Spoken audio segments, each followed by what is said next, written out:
નમસ્કાર, આપ જોઈ રહ્યા છો આઝાદ મીડિયા લાઈવ। જૂનાગઢ જિલ્લાના ગેડ પંથકમાં પાણી ફરી વળ્યા।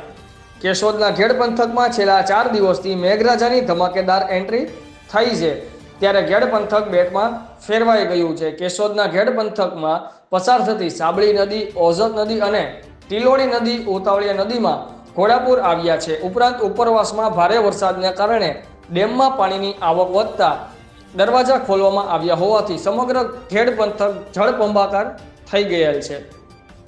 કેશોદના સુત્રેજ ગામે વાડી વિસ્તારમાં 2 વ્યક્તિઓ પૂરમાં ફસાઈ ગયા હોય અને વીજપોલ પર આશરો લીધો હોવાની માહિતી મળતા જિલ્લા પ્રશાસનને જાણ કરવામાં આવી હતી। જૂનાગઢ જિલ્લા વહીવટી તંત્ર દ્વારા એનડીઆરએફની ટીમ મોકલી મામલતદાર કેજી લુકાના સંકલનમાં રહી બચાવ કામગીરી કરવા સૂચના આપવામાં આવી હતી। કેશોદના ધારાસભ્ય દેવાભાઈ માલમ સુત્રેજ ગામે પહોંચી બચાવ કામગીરી પર દેખરેખ રાખી રહ્યા છે।